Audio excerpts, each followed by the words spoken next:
Bem, hoje nós vamos dar continuidade à parte dos processos industriais. Então, o que acontece? Antes da gente entrar mais nessa parte dos processos, nós precisamos entender como é que nós vamos representá-los. Porque o que é um processo, né? Que nem vocês já viram, é uma sequência de etapas, né, que a gente tem que realizar para obter alguma coisa, seja um produto ou um serviço. Então, nós precisamos sempre fazer o que a gente chama de fluxogramas, que são representações gráficas, né, para mostrar como essas atividades vão acontecer, em qual ordem elas têm que acontecer e detalhar a operação em si, né? Como vocês já devem ter visto em operações unitárias, né? As operações, elas são bem mais complexas, às vezes elas parecem ser bem simples, mas elas têm alguns detalhes que precisam ser enumerados. E num processo industrial, esses detalhes são fundamentais para a gente garantir que o processo ocorra com qualidade e eficiência. Então, as pessoas foram criando normas para representar isso, tá? Então, aqui nós temos essa daqui que é usada no Brasil, tá? Apesar dela ser ANSI, que é American National Society of Industry, o que acontece? Essa daqui são representações gráficas que traduzem o movimento do processo. Então, um quadrado, um bloco, um retângulo, ele vai representar uma operação. As setinhas, elas vão indicar, setinhas abertas, né? Nesse jeito, elas indicam movimento e transporte. Setinhas escuras e fechadas, né, e menores, elas vão indicar o sentido do fluxo, ou seja, em que ordem a operação está acontecendo. Então, nós vamos ter várias representações. Em processos industriais, nós não vamos precisar entender todas essas simbologias, nós vamos simplificá-las. Mas antes de eu dar essa orientação para vocês, eu vou simplesmente mostrar para vocês aqui, né, algumas outras representações que são importantes numa indústria. E como vocês podem ver, ela tem uma série de indicações. Aqui, esse processo é um processo de um banco, de como ele faz para realizar a abertura de uma conta, tá? Então, não precisa ser um processo industrial que gera um produto físico. Essa daqui, o que é? É um produto etéreo, como se diz, né? Ele não é um processo físico, ele é um processo abstrato. Então, ele vai gerar essa sequência de ações, onde você vai recolher e, no fim, você vai gerar o empréstimo bancário. Essa daqui é de um empréstimo bancário, tá? Então, você faz ele de acordo com o seu interesse, mas ele sempre vai representar. Mas no processo industrial, nós vamos usar outras coisas mais simples. No caso, nós vamos usar o diagrama de blocos, que é um fluxograma bem mais simples, onde a gente simplesmente vai indicar, através de blocos, né, retângulos, quadrados, círculos, uma determinada operação unitária, e as setas vão indicar o movimento desse fluxo, como é que ele vai acontecer, e ele pode ter algumas indicações de massa.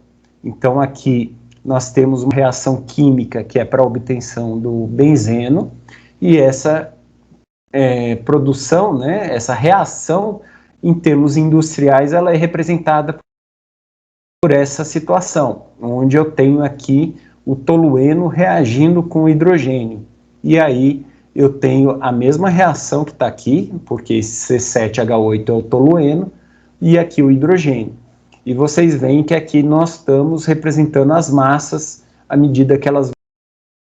E aqui eu tenho o meu processo. Então, quer dizer, para eu processar 10 mil quilos de tolueno, eu vou gerar 8.210 quilos por hora de benzeno. Então isso daí já nos dá essa informação.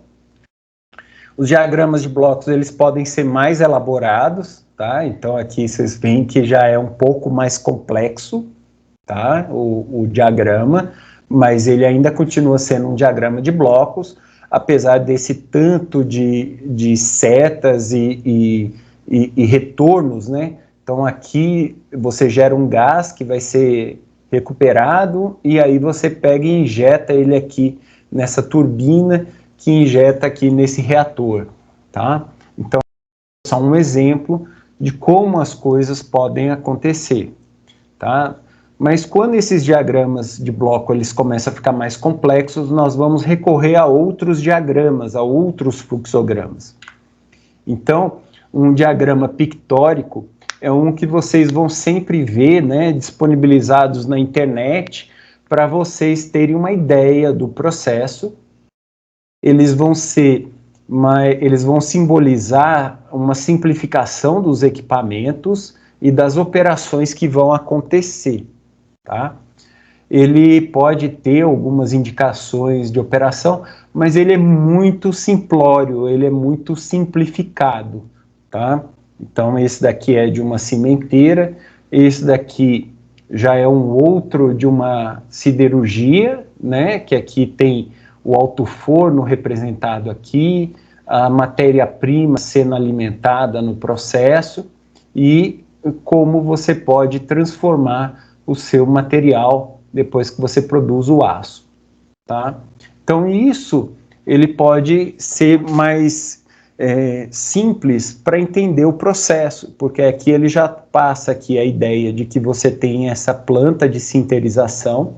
Nós vamos ver no semestre que vem, né, como é que é esse processo, onde ele vai pegar o minério de ferro e o calcário e fazer umas pelotinhas, umas bolotas, que vai facilitar a alimentação dentro do alto forno. E aqui o carvão mineral, ele passa por um processo que é chamado coquificação, que também vai gerar o carvão mineral já pronto para gerar energia no alto forno, tá? Porque aqui ele elimina uma série de impurezas que tem o carvão mineral, e aí você alimenta o alto forno, e aí você vai gerando o gusa, e o gusa vai sendo transformado em aço, tá? Aqui ele pega aqui scrap sucata, então a gente vai pegar a sucata e também vai reciclar ela dentro juntamente com gusa ou não, tá? Simplesmente eu vou derretê-lo e misturar depois com gusa e aí fazer as outras matérias que você vai ter no final, o produto que a gente vê no mercado. Então aqui, de novo, né, um diagrama bem pictórico de uma cimenteira, tá? Onde vocês veem o processo todo acontecendo aqui até a produção do cimento. Mas ele, novamente, ele não dá muitos detalhes do que está acontecendo aqui, tá? E ele só dá o nome dos equipamentos e simplesmente mostra a passagem das coisas, não mostra certos detalhes. Então, por exemplo, aqui tem um forno rotativo de uma cimenteira, só que aqui tem uma série de equipamentos, né? Esse equipamento aqui, que é o resfriador de clinker, ele está acoplado ao forno e não tem uma tubulação para levar o clinker do forno para isso daqui. Ele já está acoplado logo aqui no forno. Então isso daqui já, para vocês terem uma ideia, a representação não é 100% real, ou seja, não dá uma ideia de layout, de como os equipamentos trabalham entre si, e não mostram, né? Eles ilustram de uma forma bem simples o transporte do material, tá? Agora, quando a gente quer fazer essa representação de uma forma mais detalhada, aí a gente vai usar uma ferramenta que é chamada fluxograma de processos. Em português, a sigla fica muito ruim, é FTP, né? Fica difícil de usar isso para identificar o fluxograma de processo. Então, gente usa a sigla em inglês, que é Process Flow Sheet Diagram, que é PFD. A gente pega a sigla e gera o PFD. Então, sempre que eu falar PFD, eu estou falando do fluxograma de processos, justamente para vocês não confundirem com a outra sigla que forma aqui, que não condiz com o que a gente está vendo. Então, nós vamos ter detalhes a mais do equipamento, ele vai ter uma representação que não chega a ser igual a do diagrama pictórico, mas ele substitui os blocos do diagrama de blocos, já dá uma noção de mais operações que estão acontecendo e como elas vão acontecer, tá?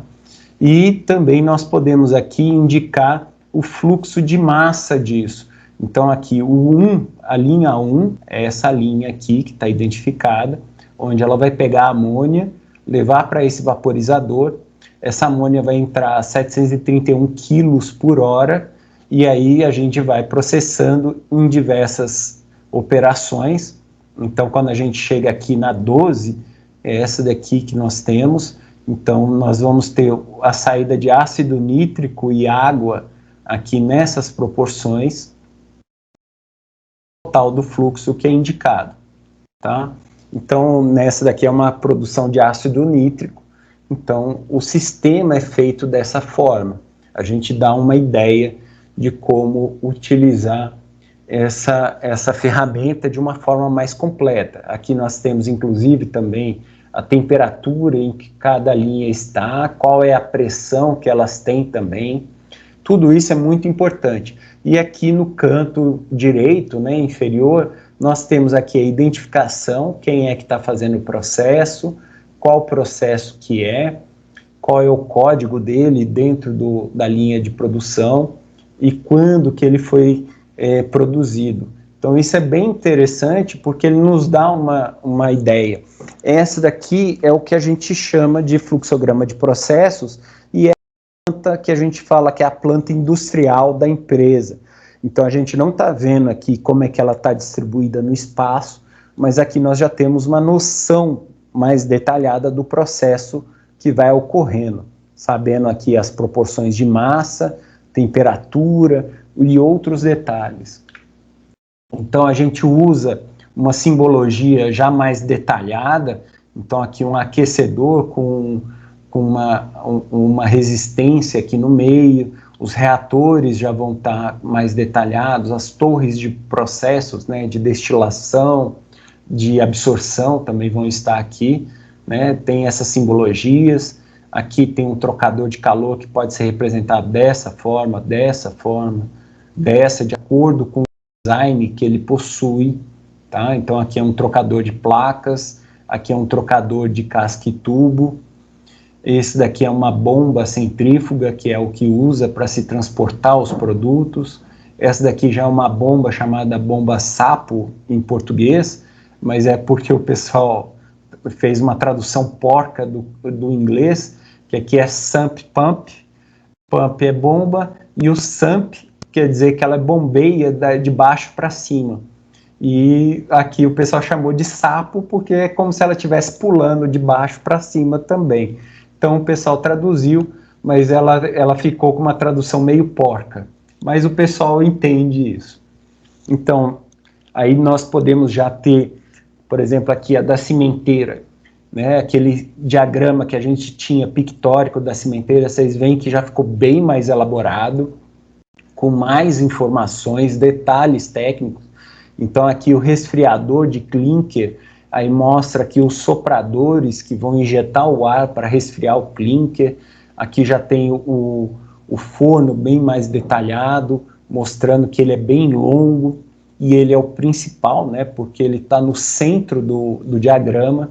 Então fica uma coisa mais interessante, né? E aí você mais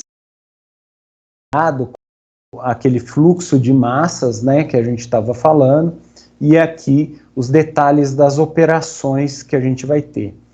Tá? Um diagrama de processos, ele pode indicar os processos principais, mas, por exemplo, eu posso separar num processo primário, secundário.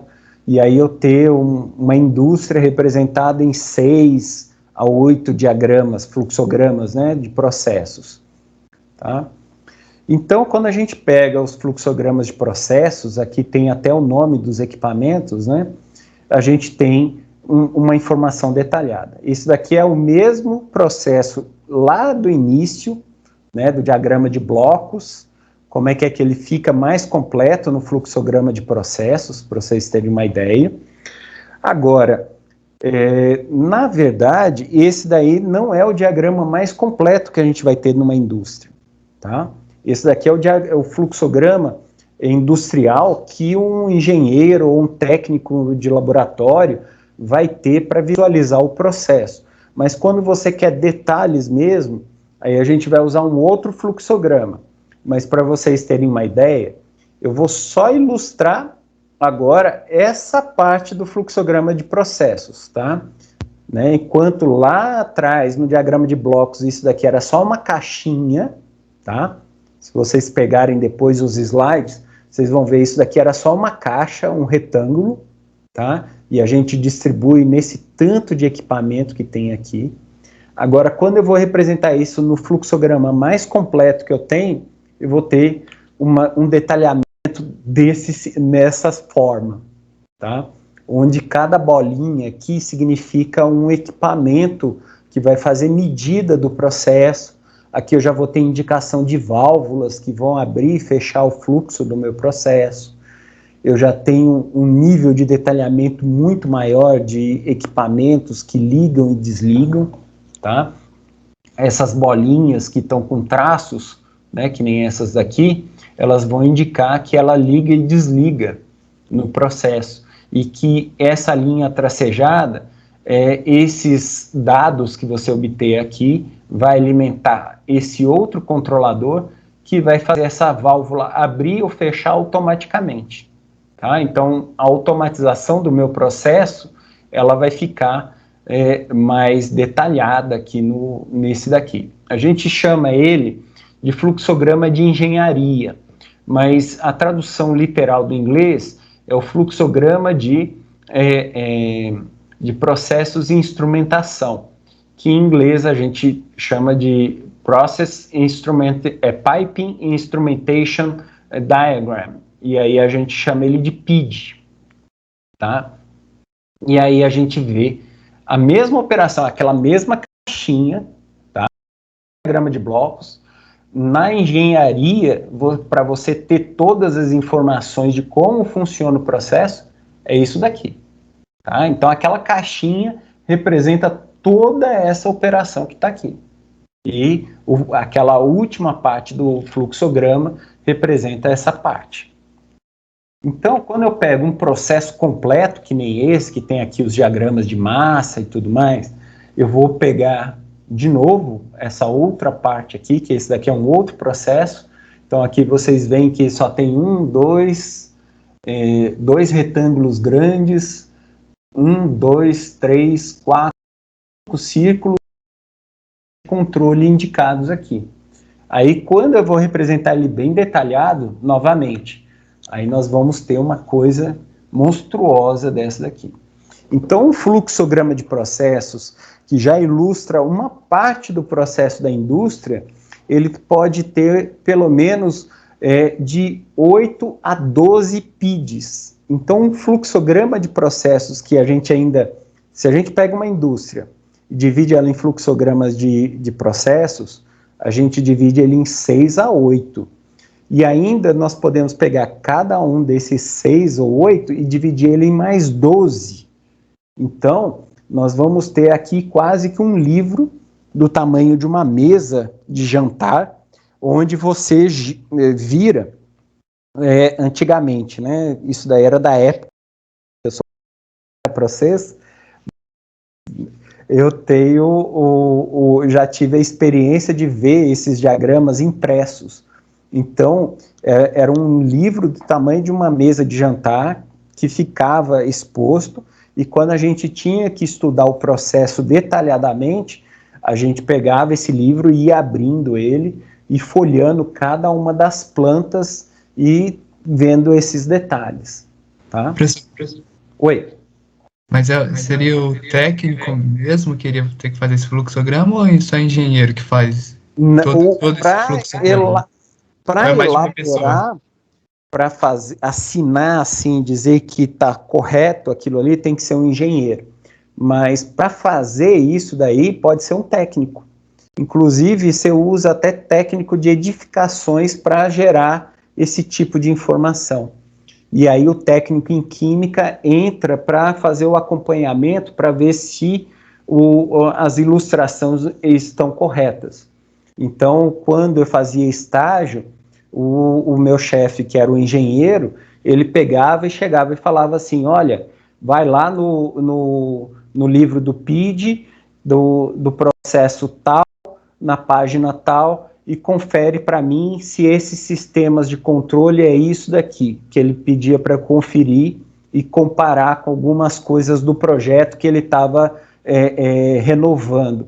Então eu acompanhei a renovação do projeto, porque ele estava criando uma nova indústria, né, era uma siderurgia, então ele estava, a siderurgia ia ter que mudar de lugar, porque ela ficava em Sete Lagoas, ela ficava dentro da cidade. Era uma siderúrgica que ficava num bairro chamado Boa Vista, e ele fica próximo a uma das lagoas, de Sete Lagoas, e ela ficava dentro da cidade. E o órgão ambiental já tinha comunicado que eles tinham 5 anos para transferir as operações da siderúrgica que estava ali no centro da cidade para uma nova unidade. Então, o engenheiro estava fazendo o projeto, então ele sempre pegava, ele revisava isso e mandava eu comparar com o que estava. Mas nessa época ele já começou a usar as ferramentas digitais. Então você via no monitor e aí você ia conferindo esses pedaços. E às vezes quando ele ficava com dúvida, ele imprimia para mim um pedacinho aqui e aí eu ia lá no livro conferir com o que existia na época para ver se a gente podia melhorar ou mudar alguma coisa. Tá? Então, esse daqui é um outro diagrama PID, para vocês terem uma ideia. Esse daqui é só de um equipamento, tá? Esse daqui é o PID de apenas um equipamento. Então, esse daqui é a planta como se ela fosse impressa, tá? Só que ela já está toda digitalizada. A gente vai no AutoCAD e verifica ela. Então, aqui eu tenho esse equipamento, aí eu tenho esses sistemas de controle, aqui eu tenho a legenda de cada desenho, o que significa cada desenho aqui. Dentro aqui não dá para vocês verem, mas dentro desse losango aqui, você tem os números. Então eu sei que esse losango é um equipamento que mede temperatura. Então aqui eu tenho a escala, ou seja, embaixo eu tenho se é graus Celsius, Fahrenheit, Kelvin, e aqui eu tenho um número em cima que é a temperatura que ele tem que fazer a leitura desse equipamento aqui. Tá? Então ele me dá aqui a temperatura nominal, ou seja, a temperatura que o equipamento tem que estar operando naquele momento. Tá? Então é uma série de detalhes mesmo. Então aqui o que a gente faz é pegar um fluxograma de processos e dividindo ele em blocos e depois tentar representar isso daqui no PID. E aí no PID eu vou representar isso de forma bem mais detalhada. Só que, além de eu detalhar isso tudo, no PID eu posso ter que fazer a representação já do layout e fazer as proporções, ou seja, o tamanho do equipamento em relação a essa estrutura aqui, qual que é o tamanho dele? Aí eu vou pôr uma escala e vou desenhar e que se eu pegar um escalímetro, né, eu vou medir esse equipamento aqui e ele vai me dar o tamanho real desse equipamento. Então aqui é só para vocês verem como o PID pode ficar complicado, principalmente na área de projetos. Isso daqui os dois são layouts do mesmo negócio, só que esse daqui é representado na horizontal e ele ocupa uma área grande, e esse daqui é a mesma estrutura de equipamento, só que ele está na vertical. Então ele cria 3 andares, mas ele ocupa bem menos espaço.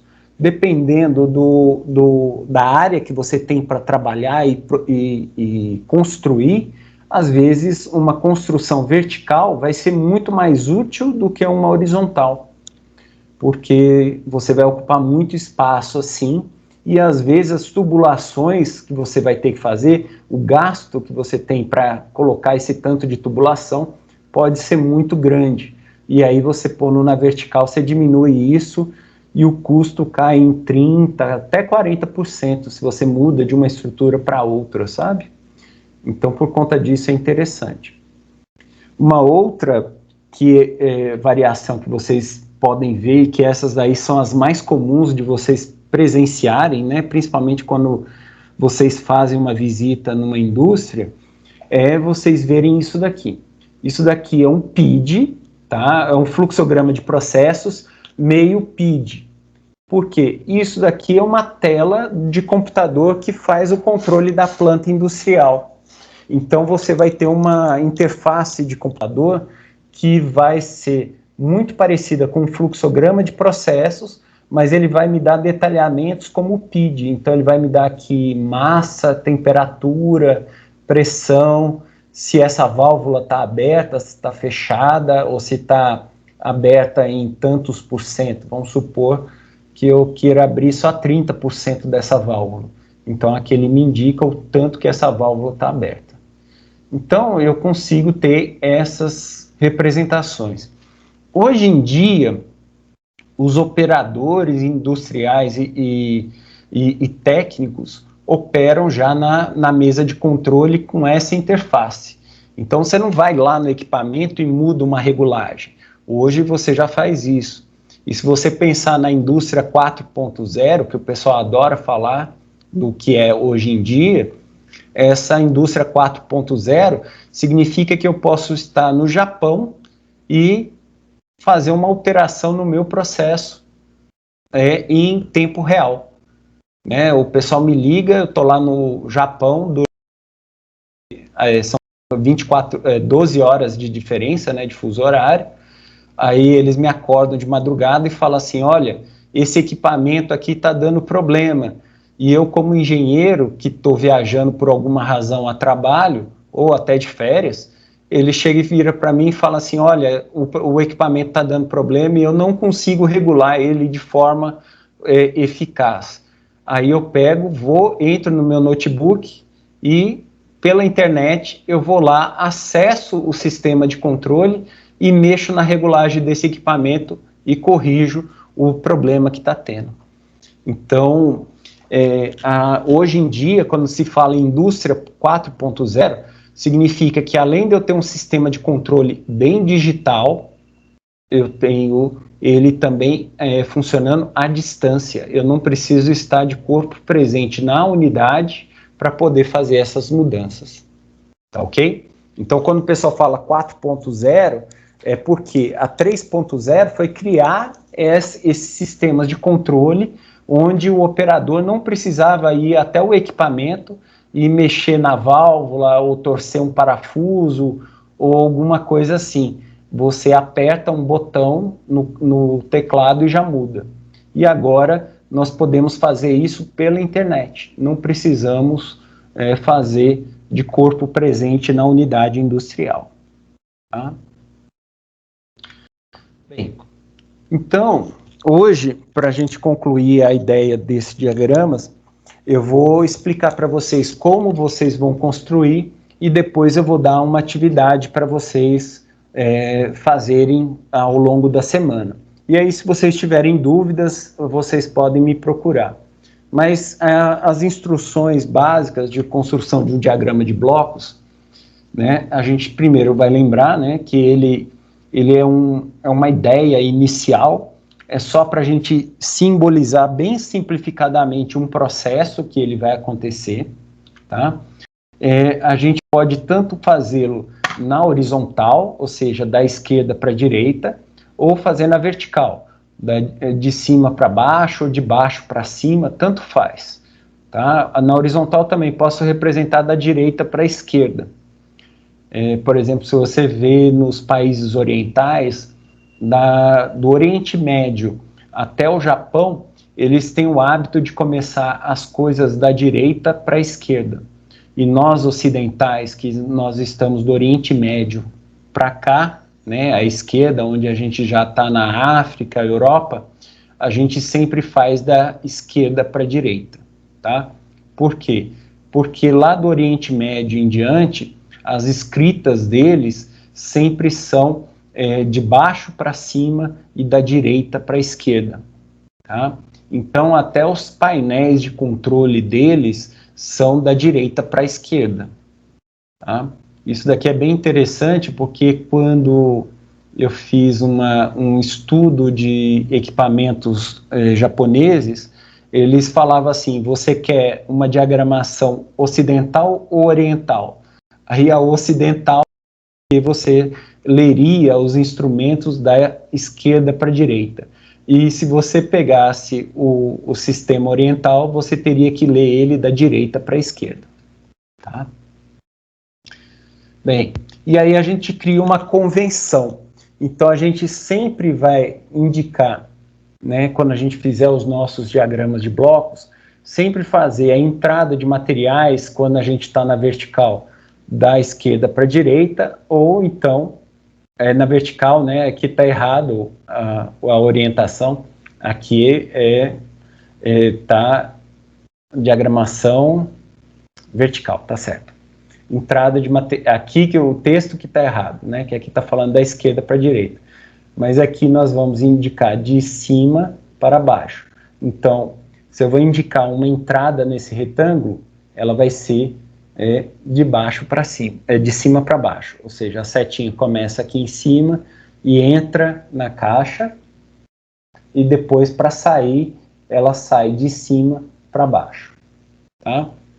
E o que seria horizontal, as setas estão da esquerda para a direita, tá? Então aqui eu estou entrando com o material e aqui eu estou indicando a saída do material.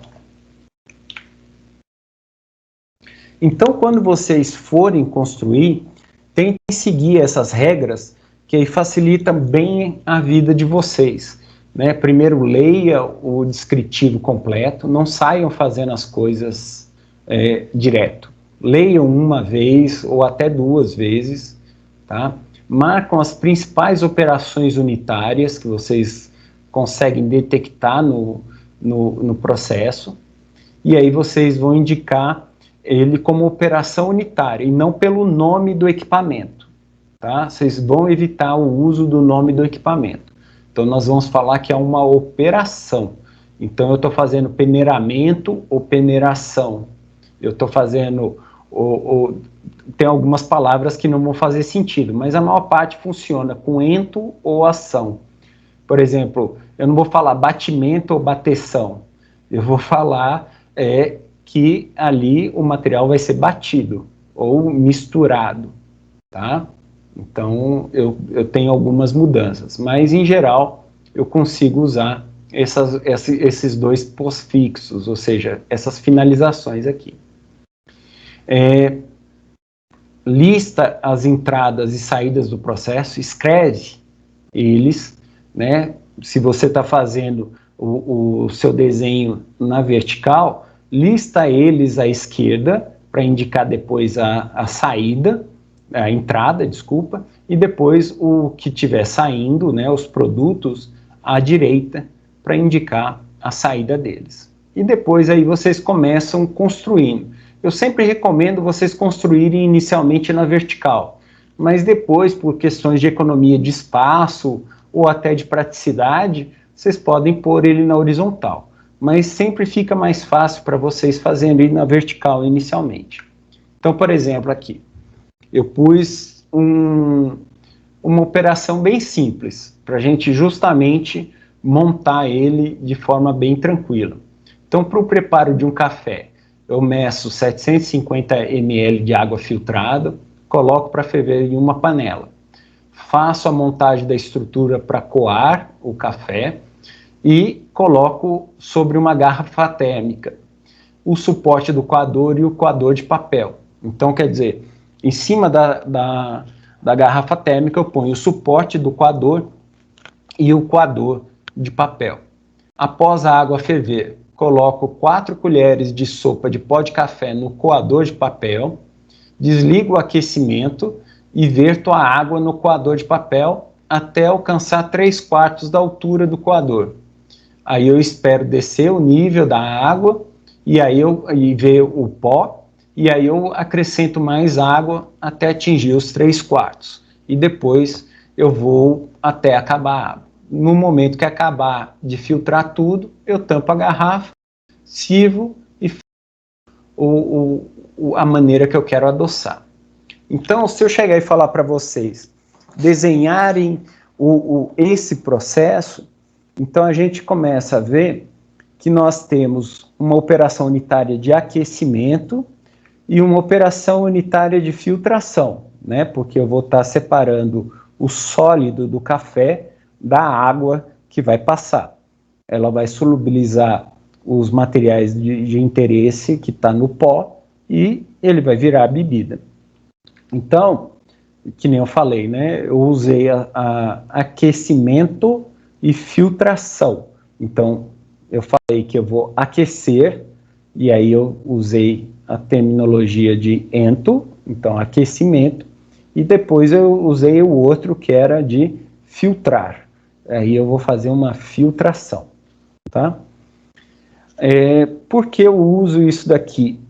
Porque algumas palavras, para nós, elas soam esquisitos, mas em Portugal, para eles, não é. Então, enquanto aqui a gente fala peneiramento, lá em Portugal eles falam peneiração. Ou quando a gente vai falar de filtragem, a gente pode falar de filtramento lá em Portugal, sem problema, eles vão entender isso, mas para nós soa muito esquisito, e a gente usa a filtração, tá? Mas isso daí é só um detalhe técnico, mas não faz muita diferença. Então, depois disso, então eu começo a listar as minhas entradas e saídas do processo. Então, eu observo o meu processo, né? Então, eu leio novamente, eu já sei que eu tenho o aquecimento e a filtração. Então, o que eu tenho que pôr para fazer o aquecimento? É a água. Então, eu vou listar a água. E para fazer a minha filtração, eu tenho o meu pó de café e o filtro de papel, ou coador de papel. Tá ok? E na filtração, eu tenho como produto, posso ter como produto vapor, mas a ideia não é esse vapor, mas eu posso colocar se eu quiser. E, além do café, eu vou ter o resíduo do meu processo, que vai ser a borra, né? Porque se eu tenho o filtro, ele vai segurar isso daí. Então, não é só a borra também, é o filtro e a borra de café. Tá? E aí eu ponho, aí eu começo a fazer a construção, ou seja, eu transformo as minhas operações em blocos, tá? Em retângulos, faço a ordenação delas, e aí eu faço a indicação de como esses insumos, né, essas matérias-primas vão entrar no meu processo e mostrar a saída dele. Então, dessa forma, eu ilustrei boa parte do meu processo. Posso deixá-lo mais completo? Posso. Eu posso pôr aqui o vapor, eu posso pôr aqui o filtro de papel, eu posso indicar que essa borra de café vai para um processo de, por exemplo, para evitar dengue, eu vou usar ele para proteger de dengue, pondo a borra de café nos pratinhos dos meus vasos. Então, eu posso ir detalhando. O suporte do coador. Também, mas nesse caso, é o que a gente fala, né, que o diagrama de blocos nem sempre ele ilustra tudo o que significa. Porque o coador, né, o suporte do coador, ele não participa da operação em nenhum momento. Então, assim, ele fica como se fosse apenas um objeto secundário. E aí a gente não ilustra ele no processo. A gente só mostra no processo os participantes da operação. No diagrama de blocos, a gente vai só indicar os participantes da operação. Tá ok? Gente, ficou alguma outra dúvida?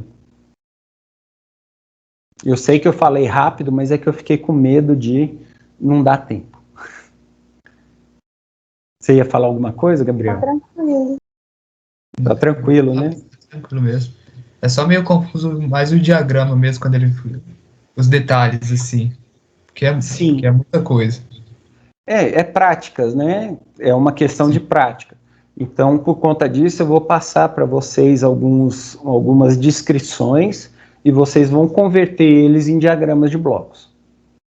Tá ok? Essa parte ficou mais confusa mesmo, mas é com o tempo mesmo, né? O que é importante no diagrama de blocos é que nem eu falei, você pode deixá-lo mais completo, mas aí a questão é o seu interesse, porque eu também poderia colocar aqui a operação de adoçar o meu café. Então eu poderia pôr aqui uma setinha e pôr aqui adoçar, ou adoçamento, ou então mistura, e aí você põe o açúcar entrando, ou o adoçante entrando, e o café adoçado na saída. Tá ok? O que fica é que o importante é que você não tenha no diagrama de blocos, e assim como os fluxogramas, você nunca vai ter o 100% correto. Você vai ter aquele que tem um nível de detalhamento maior e aquele que tem um nível de detalhamento menor. O importante, né, o que tem que ser observado é o que entrou e o que saiu e a sequência das ações. Porque eu não poderia pôr a filtração primeiro sem pôr o aquecimento, senão a minha descrição não estaria correta ou então o meu diagrama não está seguindo o que está descrito. Tudo bem, gente? Tudo bem. Então é isso, tá? Aí mais tarde, que eu tenho uma outra aula daqui a pouco, e aí mais tarde eu vou disponibilizar para vocês tudo isso no Siga, tá? E aí vocês vão ter essa disponibilidade já para fazer o resto da semana. Tá ok? Ok. Beleza, professor. Obrigado. Então, uma boa tarde e uma boa semana para vocês. Você também. Até mais. Até mais. Tchau, professor. Obrigado. Boa semana. Tchau, professor. Obrigada. Até mais. Abraço para vocês. Tchau, professor. Tchau. Obrigada. Boa semana. Tchau. Boa Obrigado. semana. Um abraço. Tchau. Falou.